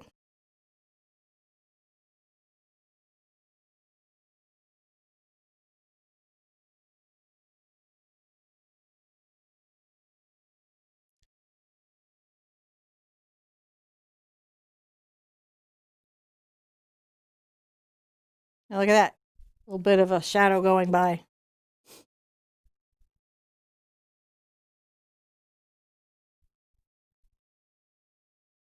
Kind of go dark there. I might go dark here. And let's paint in And I think I'm going to try to use my number 4 cat's tongue unless it gives me grief, and then I'm not. So the first part of my frond, I'm going to take a little bit of my green and some of my cad yellow. Yeah. I might even get some of my Indian yellow into it.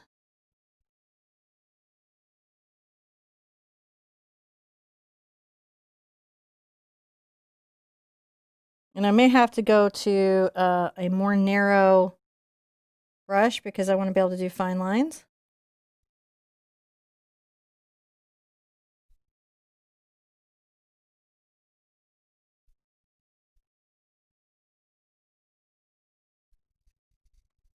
Kind of an upward little frond. You can always get like yellow ochre into it if you need to.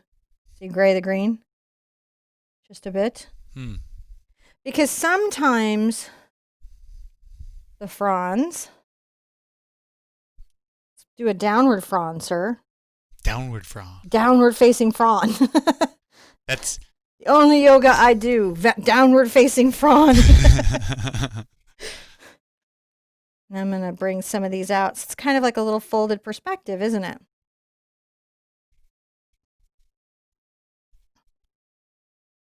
Maybe I do a little mix of my cad yellow and Indian yellow and say that some of this is brighter. You'll have to put out some titanium white to get, whoop! Clumsy day. Didn't I tell you guys it's a clumsy day for me? Is it? So I know I got started a little bit late and I super apologize for that. Man, I'm telling you what, the day won. Sometimes the day wins, right?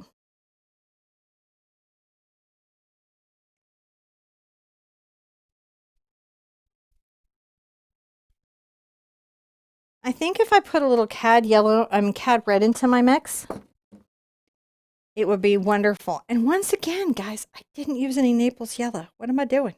Keep thinking I'm going to use it and then I don't use it. I have to remove it from the materials list.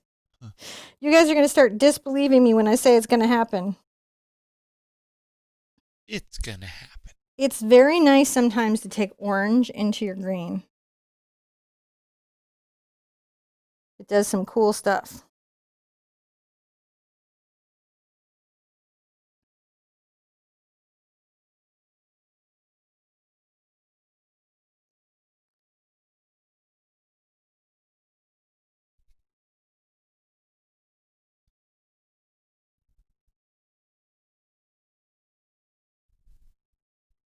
Trying to capture a little bit of the turn of that.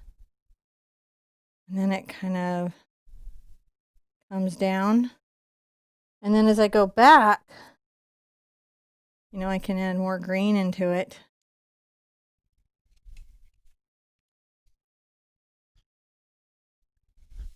So see how this is very different than the one we painted last night, and yet a little bit the same. Yeah? I mean, there's a little bit of it that's the same. I added some brown to deepen this green where it was going to be in the shade more.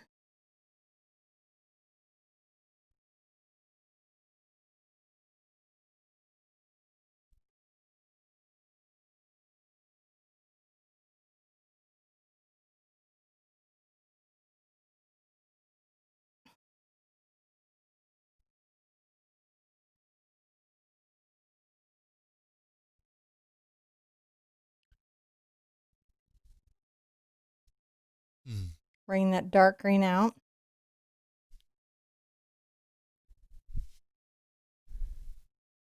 Kind of making sure that that value inside the palm tree is quite deep. Is deep. You have no idea how deep it is.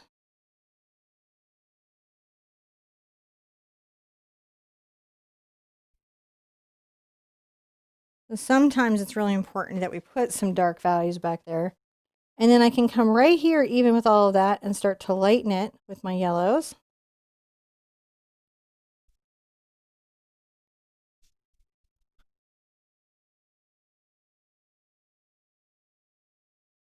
And then back around, even blending it a bit.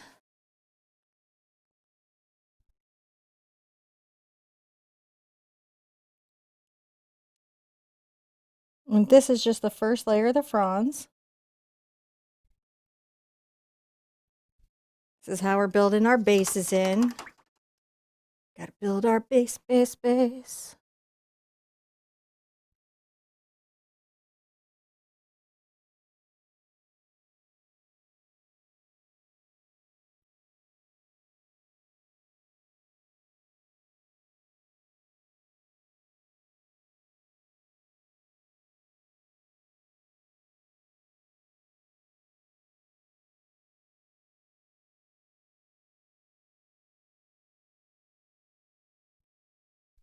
Paying attention to the shape and texture.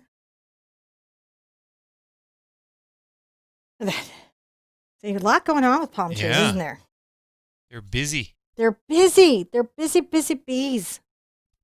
They're busy bees.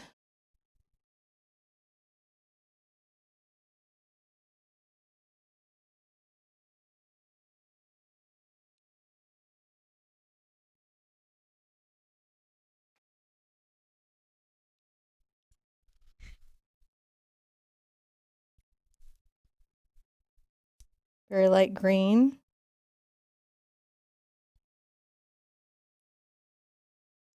Now, Lots of shading. Brenna was saying that she's seen people use fan brushes to do fronds, but doesn't really know how to do it herself.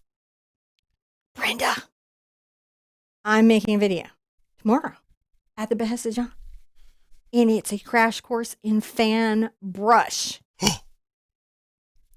Everything you need to know about a fan brush, but nobody thought to tell you. Right? That's just fantastic. So if you can give me about 12 to 18 minutes of your time, I can teach you everything you need to know about a fan brush and why you're going to run out and buy one and which ones to get and which ones not to get. Seriously? Mm-hmm. Think so? Mm-hmm. And everything that nobody ever knows everything a fan brush does. I've seen what's out there. This is a video that is needed. It is needed. It's going to change your life. You'll enjoy it tomorrow. So much. And I could do it with a fan brush here. But I like this fussy method. But yeah, we could do this whole thing with a fan brush. You're not wrong. You're not wrong. And I'll even teach you my Sherpa technique for fan brushes. Oh, you're going to love it. You're going to be like, where has she been my whole life? Where? She's so amazing. And I'll be like, I know. I'm great. I do not do that, by the way. You know, there's somebody who sitting there just came by for that 10-second spot and was like, this lady said she's great. How dare her? She's crazy. Perhaps. Grabbing some more green. What I'm basically doing with these is I'm making sure that we have some shape and we have some values, right, that help us kind of realize our fan brush. I just got sucked into that thought. I've added some burnt sienna. Oh, sorry, I missed that switch. Didn't get the burnt sienna load. Okay. Well, I added some burnt sienna to the mix that I had going here. As you can see, it is quite lovely.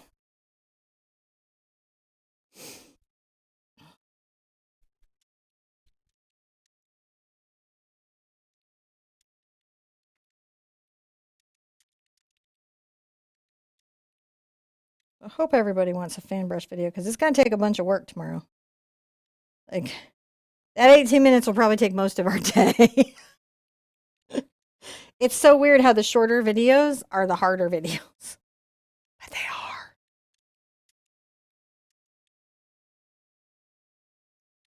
Taking a deep green. And then I'll get into this here, lightening it up.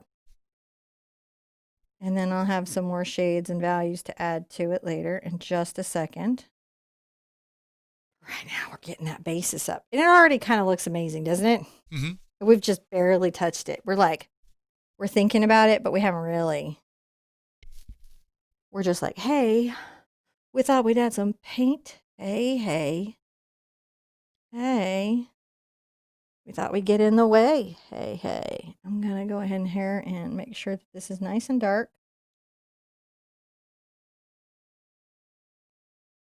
And so get some brown. And also make sure that this is nice and dark.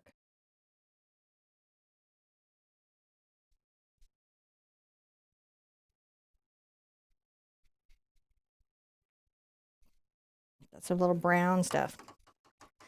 Now, while that's having a rest, let's talk about our trunk, which we do remember is mostly our sand color. And our sand color was a little bit of our burnt sienna, our yellow ochre, and some black.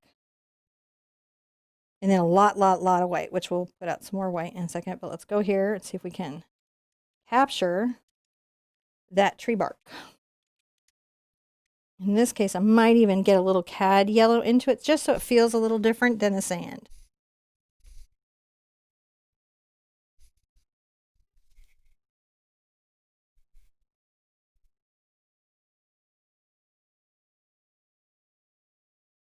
We're going to just start to discuss this. And I'm making short, rough strokes.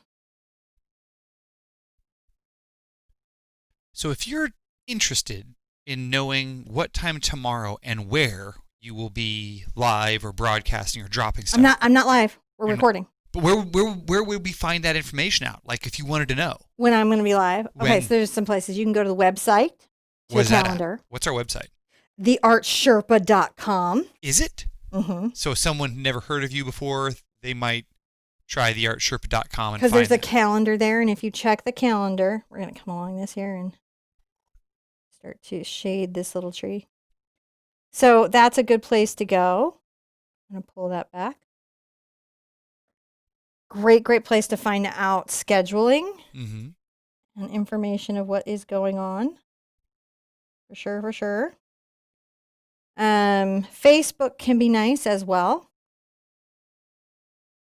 because I like to put up information, like even on my Facebook banner. I also have events there, but I think the most consistent place to ever find anything is on the website. Yeah. That's where for sure somebody's doing something. I'm going to go ahead and get into my glazing medium just to improve the flow of this. There we go.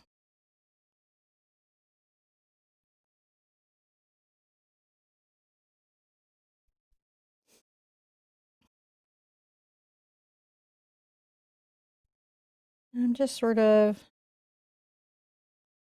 talking a little bit about these little light areas.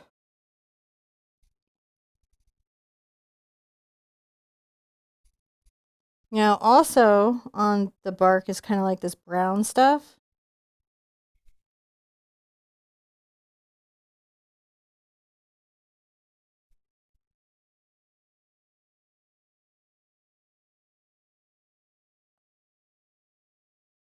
It's very rough, the bark of a coconut tree.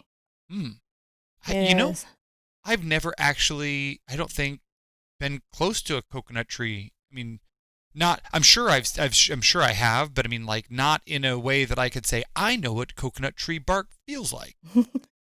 It does. It feels rough. You know what I mean? I'm bringing some of these little rough patches. It's just kind of at this far end, so it's not just in shadow, but the bark itself. Every time one of these falls off, it leaves a little kind of birthmark on the tree. Yeah. So you want to kind of capture that texture, right, of that birthmark on the tree.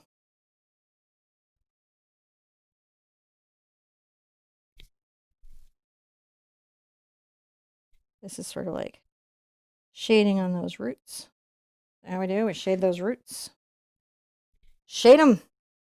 Shade. Shade, shade, shade. Shade, shade, shade. Shade your roots now. Get there. Almost like super there, isn't it? It's coming together. It's just missing a beachgoer. Well, we're going to that's a patron problem.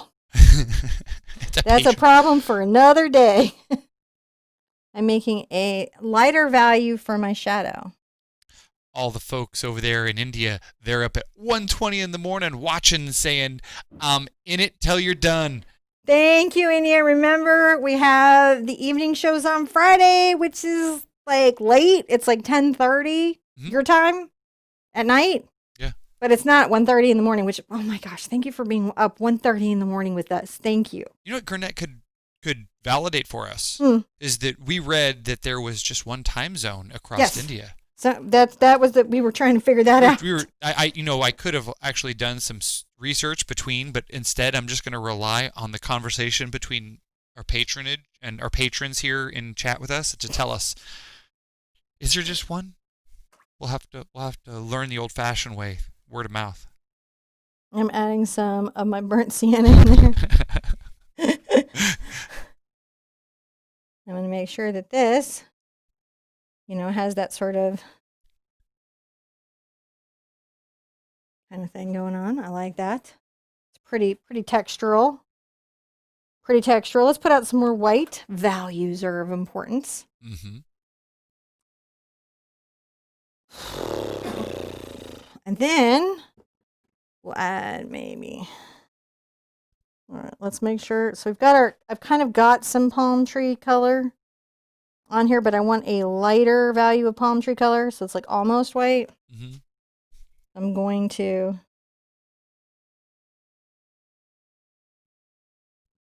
See how we're doing? Creating some hot spots of light.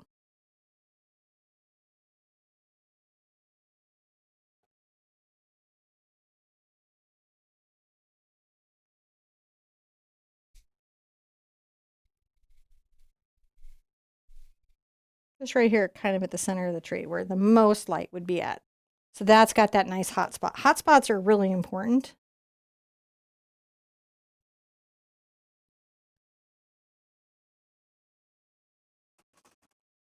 I get a little crazy up into my beach here. So all I got to do,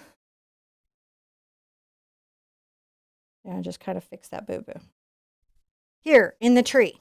Do you see the tree? I see a tree. I see the tree, and I'm going to switch to a round brush, a number 4 Art Sherpa round brush to give myself a really sharp point now. And I'm going to take my yellow and a smidge of red, maybe even this, add some white to it.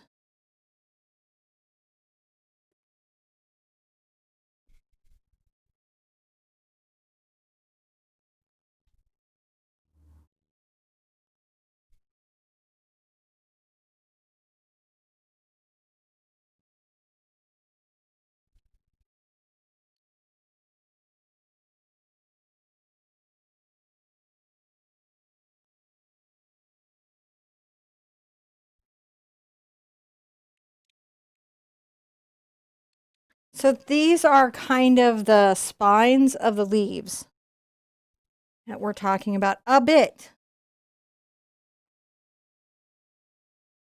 A couple of places, right? Mm-hmm.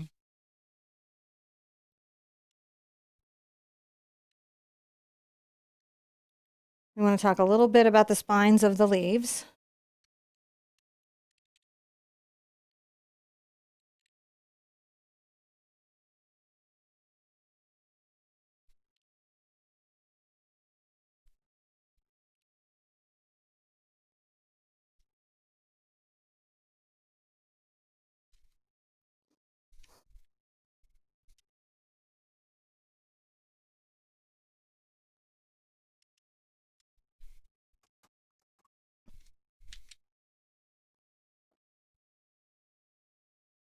A little bit of my burnt sienna and my cad red and my Indian yellow.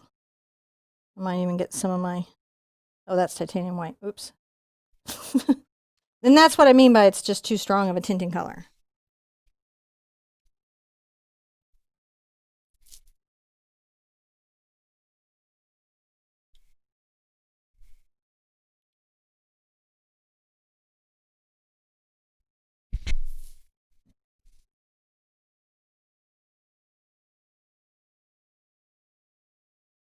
Go ahead and get some of the green. Oh, well, Laura just sent a wonderful message here. A little patron, Hi, Laura. the little super chat thing said, I learned so much from watching your channel. Thank you so much for what you do. Thank you, Laura. You are so welcome.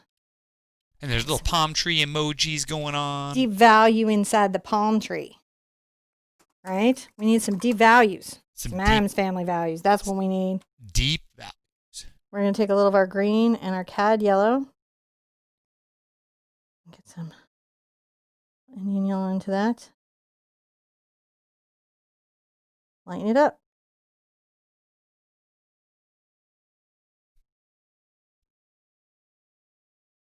Sometimes it's hard to get it where it just will flow out. And you need it to flow out.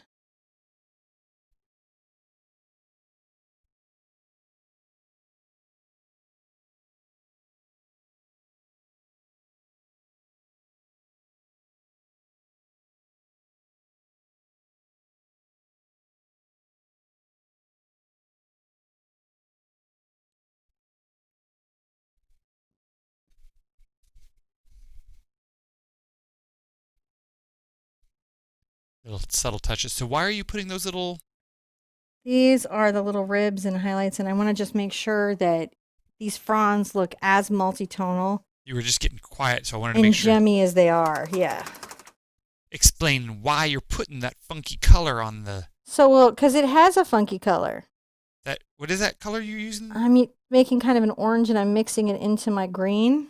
And it And really does taking make it a that. little more to the yellow.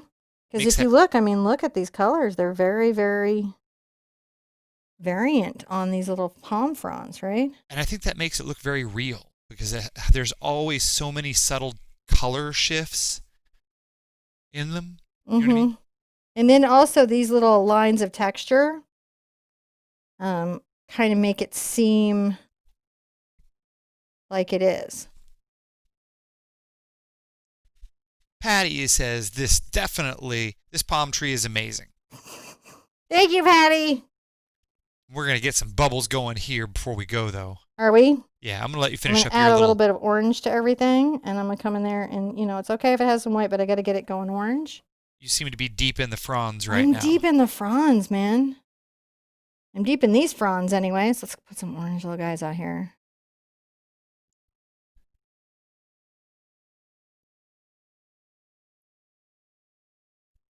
Not fun. You ever spent this much time with your palm tree? Grab some yellow. And that's what I'm trying to do is just spend a lot of time with the palm tree. No. And then there's a really interesting kind of little yellow, kind of intense frond right here. But I waited to paint it until we had some of these background ones done.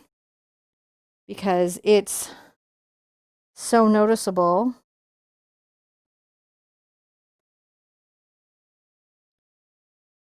In the tree.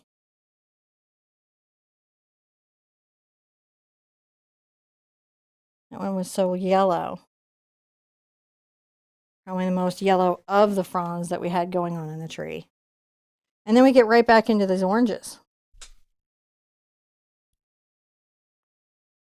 Over the greens, which are quite stunning, I think. And thin it. Oh, and you were asking something. And then I kept talking. I don't know. Okay. Well, if it comes to you. I think I may have been asking is, are there a lot of palm trees like this on the East Coast? I think only if they're planted there, because they'd be really hard to care for. Well, I've seen them down in in Florida. They don't like being snowed on. It's not their favorite. Down in Florida, they got them. It's still East Coast, but it's way south. It's a completely different weather. It seems that your fronds drop off as it gets north. Like the amount of them drops off, or They just don't do as well.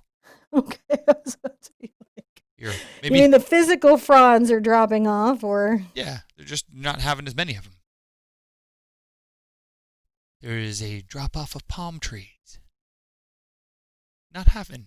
Coconuts don't float up there that much.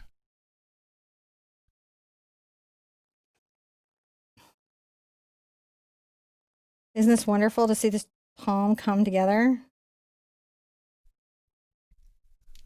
And then you can always go back and get into the green and the yellow.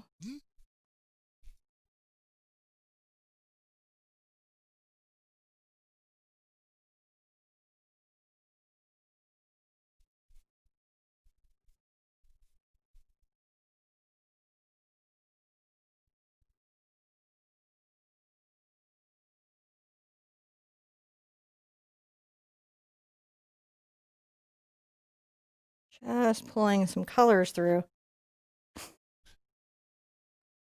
Those are I looking like it pretty very fantastic. much. I'm not going to even lie to you guys. I like it very, very much. I like it too.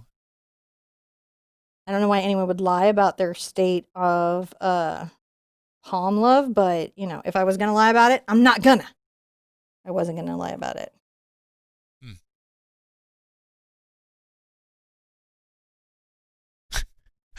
So Dana says, finish the bear story. Oh, the bear story. Like, how did the bear end? What happened? We barely got to hear what happened. You were talking about the bear. I wasn't talking about the bear. I know. All right, so. Okay. I'm going to finish fussing with this palm tree while John tells you what happened with the bear. So we were in Canada. And it was early in the morning. I was going to work and walked outside. And there in my driveway was a proverbial river that was steamy. And I was like, wow, that's an awfully big dog. And as I walked around my car, there was an even larger pile of other stuff that was like, wow, that's a really big dog. And then as I heard a noise behind me, I realized as I turned around, that was not a dog, as the bear was strolling down the lane behind our house. And I was like, there are bears here in our lane behind my house. That was the first time I got to see a bear up close. Bear didn't mind me. It was looking for trash cans. And then when you go to your Canadian neighbors and you're like, there's a bear in the alley. And they're like, no, there's an alley in the bear's habitat. That's exactly. That's so Canadian. That's exactly what they were like. No, your driveway is where the bear lives. and they were It's our mistake, not the bear's mistake. Are you signing it already? I'm signing it already. Wow. But it came out beautiful. And I think, do we feel we accomplished our goal of painting a more realistic beach and palm tree? I hope we do. I'm sorry it took me a minute to get going today. Sometimes the day gets away from you. Yeah, that looked really good. But I think that, let's turn around. Oh yeah, that definitely. Don't you love it when it's like the painting is just an incy bit more wonderful than the picture? It turned out amazing. I mean, I just love it. I personally enjoy the painting sometimes more than the photograph. I think you get more color in there and you get more depth, and somehow there's just a little more story to it. I'll put this in the iPad and see if I can't come up with some hysterical birdie narrative to add later. I think that was a really good idea. Next week, we're going to be visiting the national parks. Friday night, we're going to visit Bridal Falls at a one hoot on Yosemite. No, that's Yosemite Falls. So we're going to Yosemite and we're doing that bridal looking fall thing. But we're going to do it very one hoot. And guess what? We're going to be using a fan brush to make the pine trees. And I'll show you my tricks. And then the next day we are going to Yellowstone, and I have put something huge in front of me. I don't even know if it's doable, but it's such a gorgeous piece, and we have nothing like it on the channel. It is a Hudson River style of like landscape. Like we're doing the tundra. We're doing like the fresh, undiscovered country. Yeah. Before, we got all up in it. Actually, the park is still good. But so we're going to paint both of those, and that's going to be really fun. Be good to yourself. Be good to each other. And I want to see you on an easel really soon. Bye-bye.